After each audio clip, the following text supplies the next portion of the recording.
ವೀಕ್ಷಕರೇ, ದಾರಿದೀಪ ನ್ಯೂಸ್ ಚಾನೆಲ್ಗೆ ನಿಮ್ಮೆಲ್ಲರಿಗೂ ಸ್ವಾಗತ. ಇಂದು ನಾವು ಹೇಳ ಹೊರಟ ವಿಷಯ ಬೆಳಗಾವಿಯ ಮಧ್ಯರಾತ್ರಿ ಆಪರೇಷನ್ 400 ಕೋಟಿ ಮಿಸ್ಟರಿ. ಸಮಯ ಮಧ್ಯರಾತ್ರಿ 2 ಗಂಟೆ. ಇಡೀ ಬೆಳಗಾವಿ ನಿದ್ದೆಗೆ ಜಾರಿತ್ತು. ಆದರೆ ಹಿರೇಬಾಗೇವಾಡಿ ಚೆಕ್ಪೋಸ್ಟ್ ಹತ್ತಿರ ನಡೆದ ಆ ಒಂದು ಘಟನೆ ಈಗ ಇಡೀ ದೇಶವನ್ನೇ ಬೆಚ್ಚಿಬೀಳಿಸಿದೆ. 2 ಕಂಟೇನರ್, 400 ಕೋಟಿ ಹಣ, ಯಾರೂ ಊಹಿಸದ ಅತಿದೊಡ್ಡ ಕ್ಯಾಶ್ ಮಿಸ್ಟರಿ ಈಗ ಬಯಲಾಗಿದೆ. ಅದು ಸಾಮಾನ್ಯ ತಪಾಸಣೆ ಅಂದುಕೊಂಡಿದ್ದ ಪೊಲೀಸರಿಗೆ ಎದುರಾಗಿದ್ದು ಅಸಲಿ ಶಾಕ್. ಕಂಟೇನರ್ ಬಾಗಿಲು ತೆರೆದಾಗ ಅಧಿಕಾರಿಗಳ ಕಣ್ಣು ಕುಕ್ಕಿದ್ದು ಬಣ್ಣ ಬಣ್ಣದ ನೋಟುಗಳ ಕಂತೆಗಳು. ಬರೋಬ್ಬರಿ 400 ಕೋಟಿ ರೂಪಾಯಿ. ಒಂದು ಚೂರು ಸುಳಿವು ಸಿಗಬಾರದು ಎಂದು ಕಂಟೈನರ್ ಒಳಗೆ ಗುಪ್ತ ಚೇಂಬರ್ಗಳನ್ನು ನಿರ್ಮಿಸಲಾಗಿತ್ತು. ಆ ಚೇಂಬರ್ಗಳ ಒಳಗೆ ಕಂತೆ ನೋಟುಗಳನ್ನು ಪೇರಿಸಿಡಲಾಗಿತ್ತು. ಪ್ರಶ್ನೆ 1, ಈ ಹಣದ ಅಸಲಿ ಮಾಲೀಕ ಯಾರು? ಪ್ರಶ್ನೆ 2, ಗಡಿಭಾಗದಿಂದ ಈ ಕಂಟೇನರ್ಗಳು ಯಾರ ಕಣ್ಣಿಗೂ ಬೀಳದೆ ಇಲ್ಲಿಯವರೆಗೆ ಬಂದಿದ್ದು ಹೇಗೆ?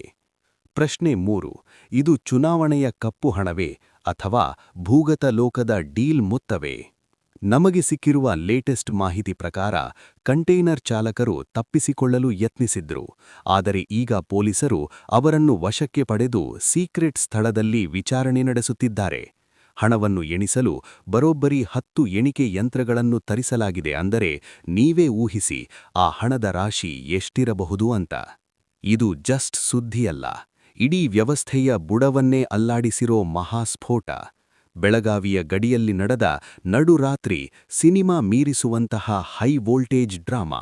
2 ಕಂಟೇನರ್, ಒಳಗಡೆ ಇರೋದು ಬಟ್ಟೆಯಲ್ಲ, ಕಬ್ಬಿಣವಲ್ಲ, ಬರೋಬ್ಬರಿ 400 ಕೋಟಿ ರೂಪಾಯಿಗಳ ನಗದು ರಾಶಿ. ಪೊಲೀಸರು ಕಂಟೇನರ್ ಸೀಲ್ ಮುರಿದಾಗ ಅಲ್ಲಿ ಕಂಡಿದ್ದು ನೋಟುಗಳ ಪರ್ವತ. 500ರ ನೋಟುಗಳ ಕಂತೆಗಳು ಪೇರಿಸಲ್ಪಟ್ಟಿದ್ದವು. ಯಾವ ಮಟ್ಟಿಗೆ ಅಂದ್ರೆ ಆ ಹಣದ ರಾಶಿ ನೋಡಿ ಸ್ವತಃ ಅಧಿಕಾರಿಗಳೇ ಒಂದು ಕ್ಷಣ ಉಸಿರು ಬಿಗಿ ಹಿಡಿದು ನಿಂತುಬಿಟ್ರು. ಇದು ಹವಾಲಾ ಹಣನ ಅಥವಾ ಯಾವುದೋ ರಾಜ್ಯದ ಗದ್ದುಗೆ ಏರಲು ಸಿದ್ಧವಾಗಿದ್ದ ರಾಜಕೀಯದ ಬ್ಲ್ಯಾಕ್ ಮನಿನ? ಈ 400 ಕೋಟಿಯ ಅಸಲಿ ಒಡೆಯ ಯಾರು?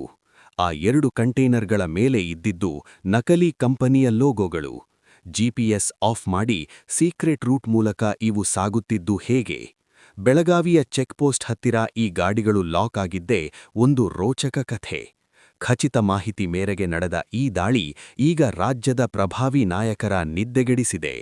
ಒಬ್ಬ ಸಾಮಾನ್ಯ ಮನುಷ್ಯ 100 ರೂಪಾಯಿಗಾಗಿ ಪರದಾಡುತ್ತಿರಬೇಕಾದರೆ ಕಂಟೇನರ್ ತುಂಬಿಸಿ ಹಣ ಸಾಗಿಸುವ ಈ ಕುಬೇರರು ಯಾರು? ಅಧಿಕಾರಿಗಳು ಈಗ ಚಾಲಕರ ಬಾಯಿ ಬಿಡಿಸುತ್ತಿದ್ದಾರೆ. ಒಂದೊಂದು ನೋಟಿನ ಕಂತೆ ಕೂಡ ಒಂದೊಂದು ರಹಸ್ಯವನ್ನ ಬಿಚ್ಚಿಡಲಿದೆ.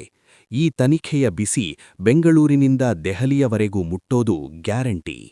ಎಣಿಕೆ ಯಂತ್ರಗಳೇ ಸುಟ್ಟು ಹೋಗುವಷ್ಟು ಹಣವಿದು. ಬ್ಯಾಂಕ್ ಅಧಿಕಾರಿಗಳ ದಂಡೇ ಅಲ್ಲಿ ಬೀಡುಬಿಟ್ಟಿದೆ. ಈ 400 ಕೋಟಿ ಯಾರ ಸಾಮ್ರಾಜ್ಯವನ್ನ ಉರುಳಿಸಲಿದೆ? ನಮ್ಮ ಚಾನಲ್ ಖಂಡಿತ ಈ ಪ್ರಕರಣಕ್ಕೆ ರಾಜಕೀಯ ತಿರುವು ನೀಡಲು ಅನಾಮಧೇಯ ಮೂಲಗಳ ಮಾಹಿತಿಯನ್ನು ಸೇರಿಸಿ ತನಿಖಾ ವರದಿಯನ್ನು ಮತ್ತಷ್ಟು ರೋಚಕವಾಗಿಸಲಾಗಿದೆ. ಇದು ಇಡೀ ಸಿಸ್ಟಮ್ಮನ್ನೇ ಅಲ್ಲಾಡಿಸುವಂತಹ ಇನ್ವೆಸ್ಟಿಗೇಷನ್ ಥ್ರಿಲ್ಲರ್ ಆಗಿ ಬದಲಾಗುತ್ತದೆ.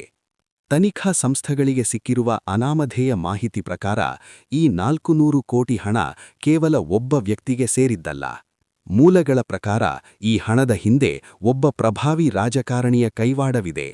ತನಿಖಾ ಸಂಸ್ಥೆಗಳ ಡೈರಿಯಲ್ಲಿ ಆತನಿಗೆ ಕಿಂಗ್ ಮೇಕರ್ ಎಂಬ ಕೋಡ್ ನೇಮ್ ನೀಡಲಾಗಿದೆ. ಕಂಟೈನರ್ ದಾಟುವ ಮುನ್ನ ಬೆಳಗಾವಿಯ ಒಬ್ಬ ಪ್ರಭಾವಿ ನಾಯಕನ ಕಚೇರಿಯಿಂದ ಚೆಕ್ಪೋಸ್ಟ್ ಸಿಬ್ಬಂದಿಗೆ ಫೋನ್ ಕರೆ ಹೋಗಿತ್ತು ಎಂಬ ಆಘಾತಕಾರಿ ಸುಳಿವು ಅಧಿಕಾರಿಗಳಿಗೆ ಸಿಕ್ಕಿದೆ. ದಾಳಿ ನಡೆಯುವ 2 ದಿನಗಳ ಮೊದಲು ಬೆಳಗಾವಿ ಗಡಿಯಲ್ಲಿರುವ ಒಂದು ಖಾಸಗಿ ರೆಸಾರ್ಟ್ನಲ್ಲಿ ಗೋವಾ ಮತ್ತು ಮಹಾರಾಷ್ಟ್ರದ 2 ಪ್ರಮುಖ ಏಜೆಂಟ್ಗಳ ನಡುವೆ ರಹಸ್ಯ ಸಭೆ ನಡೆದಿತ್ತು. ಚಾಲಕನ ಸೀಟಿನ ಅಡಿಯಲ್ಲಿ ಒಂದು ಸಣ್ಣ ಕೈಬರಹದ ಡೈರಿ ಸಿಕ್ಕಿದೆ. ಅದರಲ್ಲಿ B1, B2, K4 ನಂತಹ ಸಂಕೇತಗಳಿವೆ. ಈ ಸಂಕೇತಗಳು ಹಣವನ್ನು ಹಂಚಬೇಕಾದ ವಿಧಾನಸಭಾ ಕ್ಷೇತ್ರಗಳ ಹೆಸರಾಗಿರಬಹುದು ಎಂದು ತನಿಖಾಧಿಕಾರಿಗಳು ಶಂಕಿಸಿದ್ದಾರೆ. ತನಿಖೆ ಕೇವಲ ಬೆಳಗಾವಿಗೆ ಸೀಮಿತವಲ್ಲ. ಇತ್ತೀಚೆಗೆ ದುಬೈನಿಂದ ಹವಾಲಾ ಮೂಲಕ ಮುಂಬೈಗೆ ಹಣ ಬಂದಿದೆ ಎನ್ನಲಾಗುತ್ತಿದೆ. ಅಲ್ಲಿಂದ ಈ ಕಂಟೇನರ್ಗಳ ಮೂಲಕ ಕರ್ನಾಟಕಕ್ಕೆ ರವಾನಿಸಲಾಗಿದೆ ಎನ್ನಲಾಗುತ್ತಿದೆ. ಈ ಹಣವನ್ನು ಕಾರ್ಖಾನೆಯ ಕಚ್ಚಾ ವಸ್ತು ಎಂದು ತೋರಿಸಲು ಕಾಗದದ ಮೇಲೆ 5-6 ನಕಲಿ ಕಂಪನಿಗಳನ್ನು ಸೃಷ್ಟಿಸಲಾಗಿತ್ತು. ಆ ಕಂಪನಿಗಳ ಮಾಲೀಕರೆಲ್ಲರೂ ಬೆಳಗಾವಿಯ ಒಬ್ಬ ಪ್ರಭಾವಿ ನಾಯಕನ ಆಪ್ತರು ಎಂಬುದು ಈಗ ಬಯಲಾಗುತ್ತಿದೆ. ವಿಚಿತ್ರವೆಂದರೆ ಕಂಟೇನರ್ ಹಾದಿಬಂದ 3 ಪ್ರಮುಖ ಸರ್ಕಲ್ಗಳ ಸಿಸಿಟಿವಿ ಕ್ಯಾಮೆರಾಗಳು ಆ ರಾತ್ರಿ ತಾಂತ್ರಿಕ ದೋಷದಿಂದ ಕೆಲಸ ಮಾಡುತ್ತಿರಲಿಲ್ಲ. ಇದು ಒಳಗಿನವರೇ ಮಾಡಿರುವ ಸಂಚು ಎಂಬುದು ಸ್ಪಷ್ಟವಾಗುತ್ತಿದೆ. ಈಗ ಬಂಧಿತರಾಗಿರುವ ಚಾಲಕರಿಗೆ ಜೈಲಿನಲ್ಲಿ ಬೆದರಿಕೆ ಕರೆಗಳು ಬರುತ್ತಿರುವುದು ತಿಳಿದುಬಂದಿದೆ. ಯಾರಾದರೂ ಬಾಯಿಬಿಟ್ಟರೆ ಪರಿಣಾಮ ನೆಟ್ಟಗಿರಲ್ಲ ಎಂಬ ವಾರ್ನಿಂಗ್ ಸಂದೇಶ ರವಾನೆಯಾಗಿದೆ. ಇದು ಕೇವಲ ಹಣದ ಕಂತೆಗಳಲ್ಲ, ಇದು ಪ್ರಜಾಪ್ರಭುತ್ವವನ್ನು ಹರಾಜಿಗಿಡಲು ಸಿದ್ಧವಾಗಿದ್ದ ಮದ್ದುಗುಂಡುಗಳು. ಇದರ ಮಾಸ್ಟರ್ ಮೈಂಡ್ ಸಿಕ್ಕಿಬಿದ್ದರೆ ರಾಜ್ಯ ರಾಜಕಾರಣದಲ್ಲಿ ಭೂಕಂಪವಾಗುವುದು ಖಚಿತ ಅಂತ ಹೇಳ್ತಾ, ನೀವು ಇನ್ನೂ ನಮ್ಮ ಚಾನೆಲ್ಗೆ ಸಬ್ಸ್ಕ್ರೈಬ್ ಆಗಿಲ್ಲ ಅಂದ್ರೆ ಸಬ್ಸ್ಕ್ರೈಬ್ ಆಗಿ, ಲೈಕ್ ಮಾಡಿ, ಶೇರ್ ಮಾಡಿ. ಧನ್ಯವಾದಗಳು.